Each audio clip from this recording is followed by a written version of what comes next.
Alright, this is called Mushoku Tensei anime spinoff, aka Unk Tensei.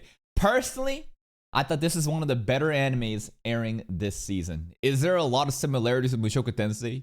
Duh, of course. And guess what? There's nothing wrong with it. I thought that this studio is cooking, especially with the fight scenes where they try to use their CG. And I think the CG fights were amazing. Let's see what Chibi has to say. If I had a nickel for every time I saw an anime that was similar to Mushoku Tensei just for this anime season alone, we would have 2 nickels to Beta and Unk Tensei. Anything else? I would have 2 nickels. Yeah. But the fact that it happened twice in literally under a week is what is very strange. This is a new anime that came out literally just a few days ago. The title of it is From Old Country Bumpkin to Master Swordsman. The first episode's out, and I'm going to let you know if you're wanting to watch this, it's on Amazon Prime, and I know that's not the best optimal viewing experience, but if you're curious to where this is at, that's what platform it's on.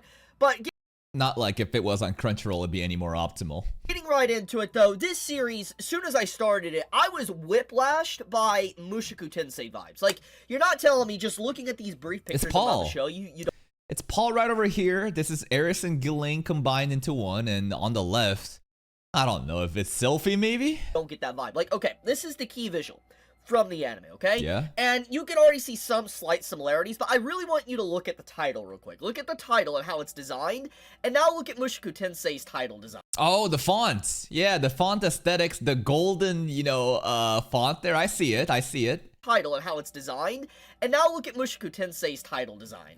There is definitely some similarities there. Now, I'm not saying that, Mushoku Tensei has, rights and stuff, and they hold the copyright to this type of titling or the colors on a title, but it's very clear that the way the title is done, especially with the key visual, there is some overlap there. You can... Yeah, and it's smart. You want to give people comfortable, similar vibes. Like, the smartest thing that you can do if you want to launch a new product, a new service, a new business, is to look at your market, do market research, and check out what's the most popular thing, what really, compels a lot of people. Then you take those elements and then you basically quote unquote copy, but then you customize it and add your own unique flavor. There's nothing wrong with it. Hell, in fact, do you know what Genshin Impact is a clone of? Isn't that shit basically Breath of the Wild? But basically Genshin Impact took inspiration and then customized it and made it into a different service, right? Different product. That's all you gotta do. So many people think like, oh, you're copying. I guarantee you MT is also, taking inspiration from many other different elements too. This is not like a fundamentally bad thing. This is just how business works. And if something is able to take what's existing and basically make it into a different reskin and appeal to others, great business decision.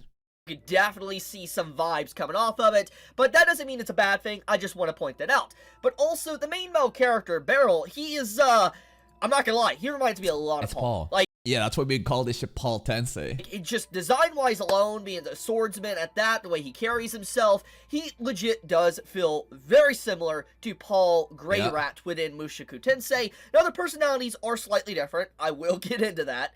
But I'm just gonna say that it is... Is it just me or is Chibi's mic today just absolute trash?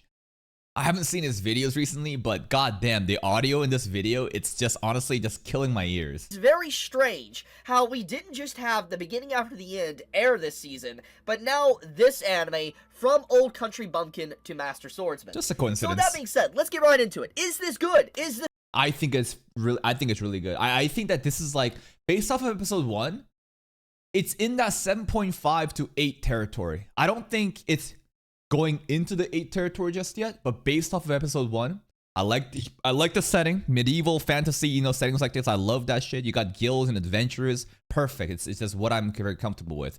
The character designs, I think they're very good.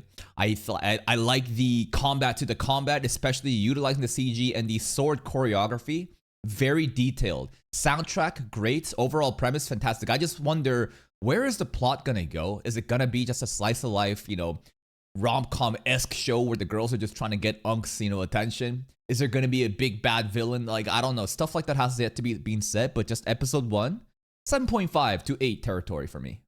Is this bad? Is this worth your time? Is it not worth your time? Are you going to give it the 3-episode rule? Let's get all into that. Let's just talk about what I just watched and if this is, like I said, good. So, Obviously, I've made it very clear, this feels like a Mushoku Tensei spinoff. It does. Like, if you would have told me just straight up, like, for some reason Paul Greyrat got reincarnated into a new anime, I might believe you. Like, I'm serious. Like, it feels that way. It does feel that. And I feel like the animators behind this, the people that were working on this anime, were heavily inspired by MT. And I want to make sure this is clear. I think the aesthetics, I don't think anything about the story is like MT at all. I think the only comparison, right, is Paul's design or, you know, Barrel's design and some of the other girls, but that's about it. There's nothing wrong with that. But I can feel the inspiration. Yeah. Especially with the line work, the character movement, and everything, it feels that. There is also a bread scene. There was one scene during the reaction where I was like, no way. There was like one minor bread scene. And Mushoku Tensei, there's like one Sakuga-ass bread moment where they like open up the bread. There was also a moment to a lesser degree like that, but I was like, yo, bread, Mushoku Tensei. I feel it. And honestly, that's a good thing. It's been a while since I have felt this way about like a reincarnated or a fantasy story. Like, this isn't actually a reincarnation series. I guess I should... Yeah, there's nothing Tensei about this. We just call it because it's, you know, Mushoku Tensei naming scheme. Get into that one first. This is not an isekai. This is not a transported or reincarnated, from my understanding. What this is a traditional fantasy. Yeah. It's a fantasy story about a master swordsman from the countryside coming to the capital and pretty much training people. It's basically that, okay? And it's in a fantasy setting. So, if you're thinking that this is an isekai, transported, reincarnated, etc., that is not what this is. This is a completely different series. This falls more in line with, let's say, Frieren than anything else. Maybe, but, yeah. Anyways, I got ahead of myself. Basically, this series in general, the very tone and vibe of it, it feels immersive, it feels fun, and it feels just lighthearted. And it's been a while since I sat down and watched a series kind of like this, and I appreciate it. It instantly won me over just with those emotions alone, but obviously we need to get into the, you know, the... And I honestly think that Debate was just as fun as this show, and I don't even think that's a hot take. I thought that Debate, the story, was very compelling. It was just as fun as this show. I think that I probably enjoyed Unk Tensei more. But like, Debate is in the same category of tier list of where I put it, right? I put that shit like right next to each other.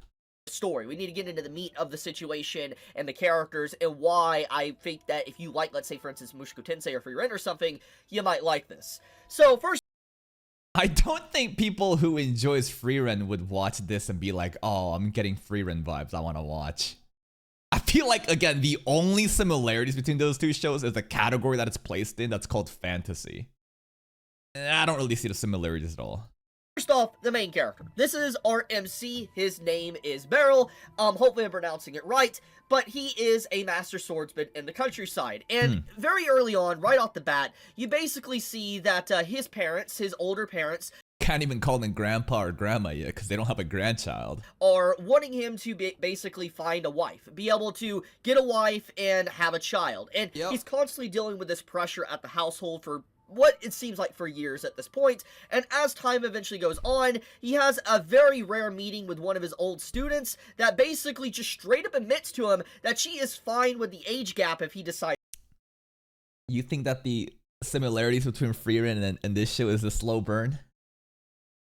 It's slow burn means Frieren? Yeah, well, Summer Pocket is Frieren then. we can't be doing that, bro. You can say, oh, well, Himmel has a sword. This guy has a sword. Same show. Come on now. We're reaching. To get with her. Like, I want to put this in perspective. The main male character, Beryl, he's like 40-something, okay? I think he's reaching 50s. 44 or whatever. Yeah. Well, she's like in her... I don't know. I don't want to know her age. 20s. It's hilarious that the anime addresses the age gap. Usually... And why would they do that? Because this is boomer power fantasy, remember.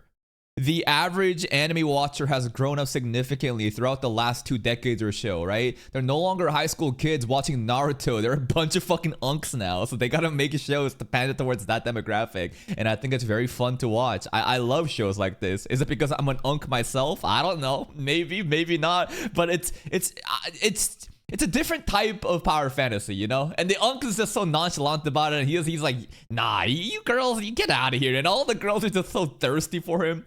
low-key grooming allegations? I don't think so. It's just that, he just taught all the kids, and now they've grown up, and now they thirst after their sensei.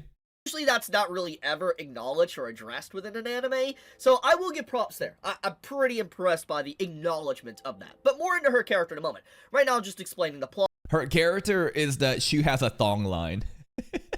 Knights Commander, Knights Commando, bro. Her design, her armor design is fucking crazy. In the MC. So basically, he gets a chance meeting with her and is like, hey, you can come to the capital, or you have to come to the capital to train this order of knights. You have to do it. If you don't, it will look very bad on you. Your reputation will be tarnished. You get the point. You will die. If you deny this, you are sentenced to death. So he basically is forced to go to the capital and train a bunch of people he does not know, and as an individual, as a character, his personality, it seems like he more or less feels like he's not worthy of the position, but you see from it's a smart premise to set up because he's downplaying himself, which creates more opportunities for power fantasy to happen.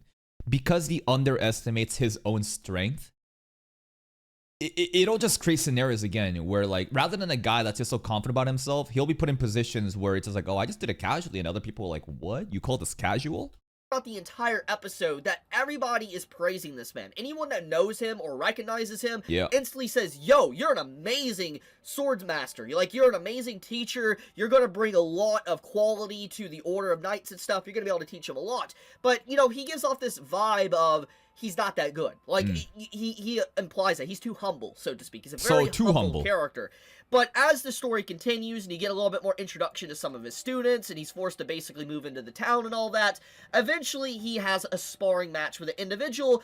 So good. This sparring match, bro, just, again, the use of CG, I'm so amazed at it. It's a part of the Knights that legit think that he is not really that impressive. He's not an impressive fighter. He's not an... And bro even accepts it. Unk is getting called out. They're like, washed. Lame, and he's like, yeah, you're right, I am washed, I don't belong here. Impressive swordsman, and he wants to see if he's worthy of actually being like a teacher.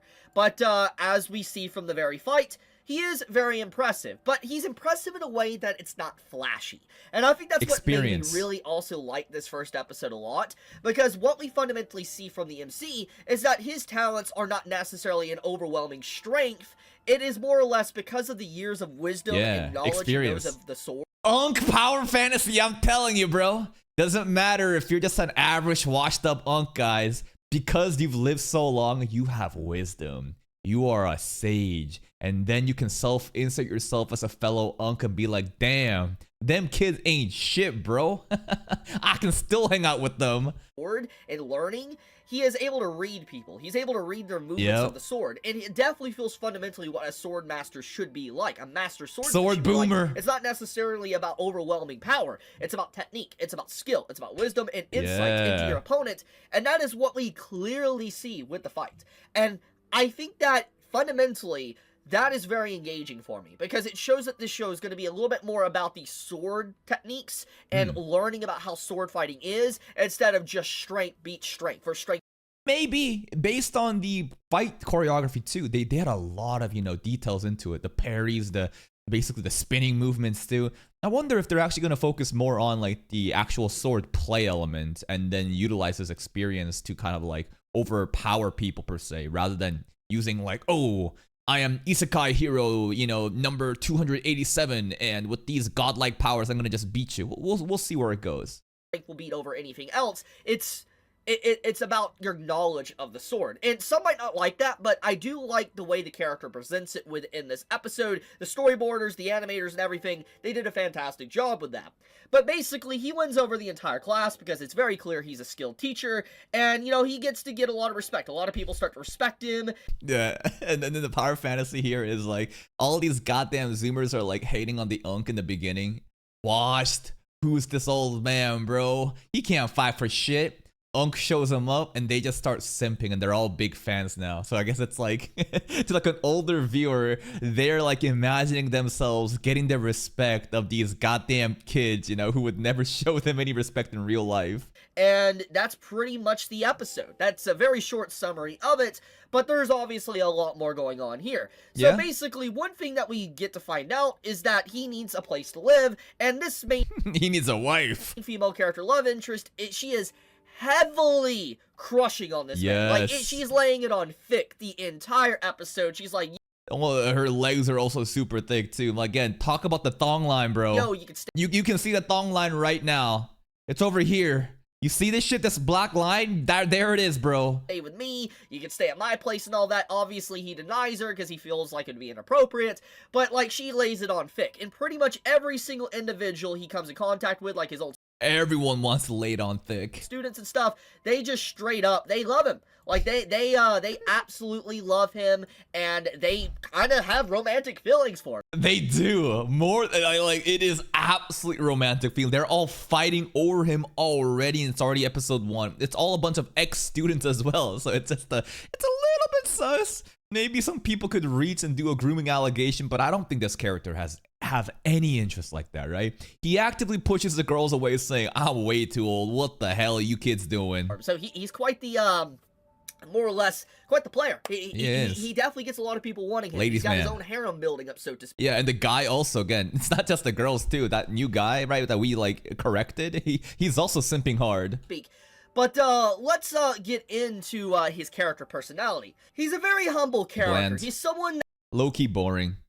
He is boring. That's the intent. He's supposed to be a very humble guy who underestimates his own powers. I kind of wish that he was a little bit more full of himself, but that's clearly not the character, you know, that the show is going for. That doesn't lay it on thick. He just thinks he's an average swordsman. He doesn't really think he probably has the skill or talent to probably be able to teach all these very strong order of knights. And I really like that about his personality. And this is where his character starts to really diverge from, like, Paul as a character. For instance, Paul, yes, is grounded and he is humble to a degree, but Paul is definitely a hound dog. Yeah, Paul is a fucking alcoholic, you know, womanizer who is quite honestly full of himself as he compares himself to Rudy and feels insecure about it. That's why he lashes out. This guy, he's pretty chill. He's way more toned down than Paul. We have seen what he does with all his female students or people he's fought with and stuff. We know how he is. But the character here in question, Beryl, he's not like that. He's not driven by desire or anything. He's more or less just a straight-up swords master. He's a guy that teaches and loves the sword, and he has a lot of technique, a lot of skill. And he's so humble, too. Every other student comes to him and says, like, oh my god, thanks to you, you know, I've reached these different titles. I'm like this level adventurer. I've reached these positions in the kingdom. And, you know, Beryl's like, nah, it wasn't me. It was all you kids. And you can see how, just how, you know, humble he is. A lot of insight and perception on the sword and who he fights, and I really like his character. He's very humble, and like I said, there is definitely some similarities in terms of design, the green eyes and stuff and all that, to the way the hair color and everything is. You can definitely see a lot of Paul-type design. But that's kind of where it starts to deviate, because the characters are fundamentally different, but I do think, though, that people that do like Paul as a character probably will like Beryl as a character, though. Would they? I do think that. I truly do believe that. There is probably some overlap of fans, not just of this anime, but also just of the character. Would people that enjoy a complete opposite personality suddenly enjoy this character just because they look the same, even the personalities are different? Wouldn't people fundamentally dislike this character because he's nothing like the original character that they liked? I don't know. But, like I said, they are pretty different. With that being said, though, I really like this episode. I like the female characters. I like just how they lay it on thick with how they want to He really likes that line, today's video. Lay it on thick. Be with him and stuff. I like the acknowledgement of the age gap romance. There's a lot of stuff I like about this. This is a good show. This actually is. I wouldn't necessarily say that this is the best animated anime I've ever seen. Nah, this in spring 2025, I give that to Devil May Cry, Yaiba, and 2BX. But I think that this show is one of the better shows airing spring 2025. If you're not a fantasy enjoyer, maybe you won't agree with me, but I love these kind of settings. Again, it's in the 7.5 to 8 territory, and if the story is compelling enough, I think we can push it into the eights as we watch more episodes. Especially for this year or even this past week, but I do think that it is fun, and I think those that like Mushoku Tensei, for instance, like or this. fantasy stories will like this. Yeah. They will sit down and probably acknowledge it and enjoy it, and I feel like this is one of those series that's just going to be kind of under the radar a little bit, but those that do watch it are going to be very passionate about it, and I think that's fine. It's going to have probably a very niche community, and I'm excited to see where it develops and how the story actually goes. The saddest thing is, I don't think, like, I think that this show has a bigger reach than some of the other shows airing this season, right? Like, straight up, if I bring this up here. Like, we placed this up pretty high. Top of great. I don't think it's on the same level of these.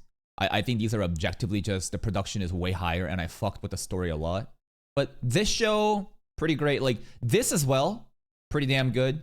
Other fun shows here. Debate, honestly, like I don't think I'm trolling by putting Debate here. I really enjoyed the Debate story, what they did with it. There's some other, you know, lesser known shows here and fucking around, but yeah, this season, if this is the one that is niche, then what does it mean for, you know, shows like this? Or shows like, I guess, or like, this is honestly really going really under the radar. Shows like this is just booba and nipples. That's pretty much it. Let's go back to Chibi's video. Definitely going to be reviewing this one weekly. I really want to review this one weekly, and if you guys would like to see more of that, if you really do, please do leave a like on this video. But with that being said, though, yeah, can't wait. I'm excited for episode 2. I came out of this one very pleasantly surprised. Me too. So I love you guys. Thank you so much for watching. That's pretty much it. If you guys have not checked out Tensei, highly recommend it. Highly recommend these animes too. I think that of all the shows, the biggest sleeper is Yaiba. Biggest sleeper because of how much production value has gone into it with little to no, you know, noise being made for Yaiba. Like, it's crazy that Yaiba is going under the radar despite the, again, immense amount of talent and production being put into the staff, into the project. But hey, this is not a video glazing Yaiba. This is a video glazing Tensei, and I would definitely recommend it. Please go check out Chibi's channel. Here's a link to the video. Go give the video a like if you did, and I'll see you next time.